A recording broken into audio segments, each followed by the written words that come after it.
تمہیں اگر توبہ کرنی ہے تو اپنے آپ کو پاک کرنا ہے، کوئی حقوق الناس تمہاری گردن پر نہ ہو۔ الرابع ان تعمد الى كل فریضة علیک ضیعتها فتؤدی حقها۔ جتنی نمازیں قضا ہوئی ہیں وہ پڑھنی ہے۔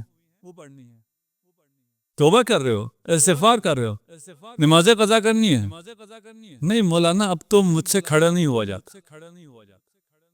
کچھ لوگوں کے لیے مسئلہ ہے، جوانوں کے لیے نہیں ہے، جو اپنی آخر عمر میں پہنچ گئے ہیں اور آج وہ استغفار کرنا چاہتے ہیں، اور ان کی زندگی اب 1 دن 10 دن 1 مہینہ 2 مہینے سے زیادہ نہیں ہے، 80 سال کی نمازیں ہیں، 90 سال کی نمازیں ہیں، وہ قضا نہیں کر سکتے۔ وہ کہاں جائیں؟ وہ کیا کریں؟ وہ وصیت کریں کہ ان کے بعد ان کی نمازیں پڑھی جائیں۔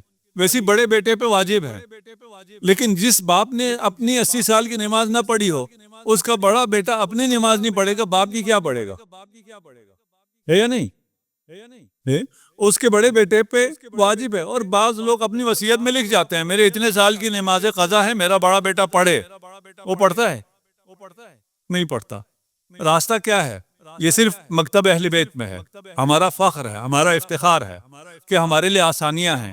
اگر کوئی مرحوم ہو جاتا ہے، اس مرحوم کی جگہ نماز پڑھی جا سکتی ہے، اس کا بڑا بیٹا پڑھے یا کوئی اور شخص اس کی جگہ نماز پڑھے، اجارے میں پڑھے یا مجانن پڑھے، پیسے لے کے پڑھے یا بغیر پیسوں کے پڑھے۔ اب لوگ کیا کرتے ہیں؟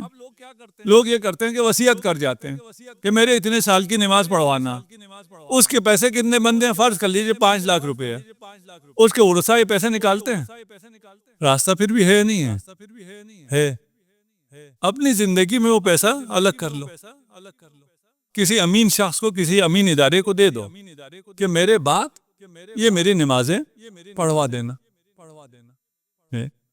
اتنی آسانیاں ہیں، کتنے لوگ اویل کرتے ہیں؟ لاکھ میں ایک شاید۔ ویسے اگر ساری آبادی کہیں تو پھر تو کروڑ میں بھی ایک نہیں ہے۔ لیکن جو متدین لوگ ہیں، جو ان احکام کو تھوڑا بہت سمجھتے ہیں، ان میں بھی 1000 میں ایک آدمی ایسا کام کرتا ہے۔ ابھی ایک صاحب تھے، انہوں نے مجھ سے مسئلہ ڈسکس کیا اور انہوں نے کہا میں اپنے بیٹے کو کہہ جاؤں گا، وہ پیسے دے جاؤں گا۔ میں نے کہا آپ کا بیٹا پڑھوائے گا؟ تھوڑی دیر سوچنے کے بعد کہا نہیں۔ اگر سوچے بغیر کہیں تو پہلے سوچے بغیر ان کا یہ فیصلہ تھا کہ میرا بیٹا کرے گا نا، مجھ سے بہت محبت کرتا ہے۔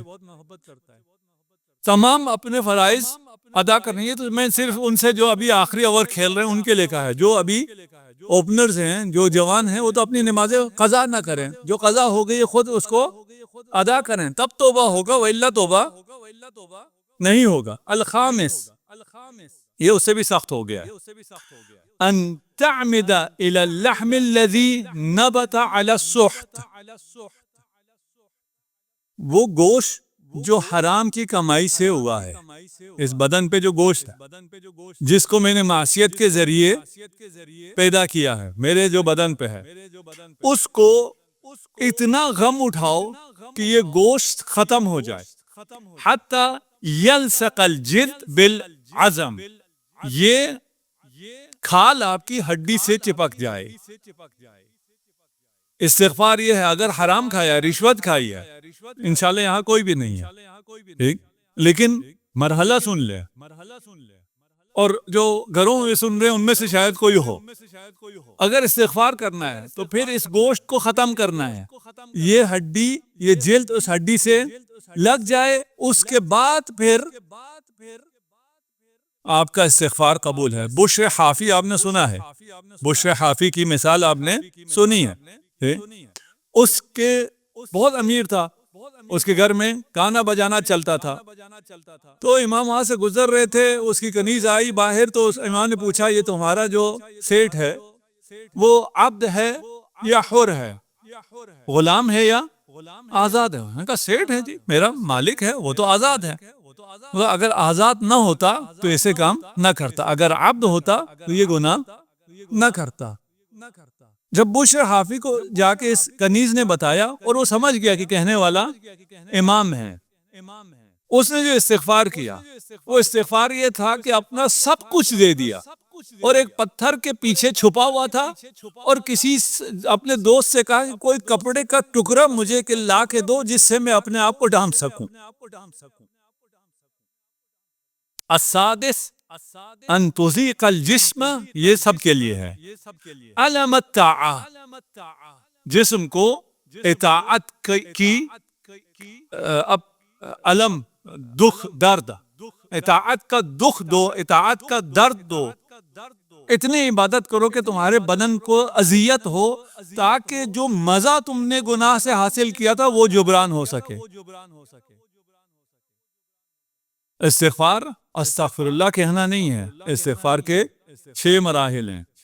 اگر یہ مراحل طے کر لو تو تمہاری زبان پہ استغفر اللہ آنا چاہیے۔ صلوات پڑھ دیجئے محمد علیہ۔ انشاءاللہ ہم میں کوئی ایسا شخص نہ ہو جس کے لیے یہ استغفار مشکل ہو۔ یہ آسان ہے، کیونکہ اس کے بعد جو زندگی ہے اس کی وجہ سے یہ انتہائی آسان ہے۔ آئیے میں آسان چیزیں، لکل عتبہ حتی ترضا، قربان جاؤں، اتنا لطیف ہے۔ میرے پاس کاش وقت ہوتا اور کاش میرے پاس علم ہوتا، کاش میرے پاس بیان ہوتا، میں بیان کرتا کہ امام کیا فرما رہے ہیں۔ لکل عتبہ، اگر 2 دوست ہوں، سمجھانے کے لیے میں نیچے لے کے آ رہا ہوں، اپنی سطح پہ لے کے آ رہا ہوں۔ 2 بہت گہرے دوست ہیں، ایک دوست سے کوئی مسئلہ ہو گیا، کوئی گستاخی ہو گئی، کوئی بے وفائی ہو گئی، دوسرا دوست ناراض ہے۔ یہ اس کے پاس جاتا ہے اور بیٹھ جاتا ہے کہ میں تجھے راضی کیے بغیر نہیں جاؤں گا۔ یہ دوست اس کو سناتا ہے کہ تم نے یہ بے وفائی کی، تم نے مجھے دھوکہ دیا، تم سے یہ امید نہیں تھی۔ وہ جتنا سناتا ہے یہ بیٹھ کے سنتا رہتا ہے، کیونکہ ایک تو اس نے غلطی کی ہے، دوسرا اس کا دوست بہت پیارا ہے، اس لیے وہ جو کچھ کہتا تو سنا لیتے، تو اپنا دل ہلکا کر لے، جو کہے وہ صحیح ہے، لیکن جب تک تو راضی نہیں ہوگا میں یہاں سے نہیں جاؤں گا۔ امام یہی کر رہے ہیں، یہی فرمان ہے، لکل عتبہ، خدایا تو نے جو سرزنش کرنی ہے کر لے، تو نے جو کہنا ہے کہہ لے، میں تیرے در سے جانے والا نہیں ہوں جب تک تو راضی نہ ہو جائے۔ فَقُلْتَ توبوا الی اللہ توبۃ نصوحا، میں خود سے تو نہیں آیا نا، میں اگر خود سے آیا ہوتا تو دھتکار دیتا، میں تو اس لیے آیا ہوں کہ تو نے خود کہا ہے کہ میرے پاس آ کے توبہ نصوح کر لو۔ فَقُلْتَ توبوا الی اللہ توبۃ نصوحا استشفعت بجودک وکرمک الیک، میں تیری درگاہ پہ آیا ہوں اور تیرے اپنے کرم کو، تیرے جود و سخا کو وسیلہ بنا رہا ہوں، شفاعت کے طور پر تیرے اپنے کرم کو رکھ رہا ہوں۔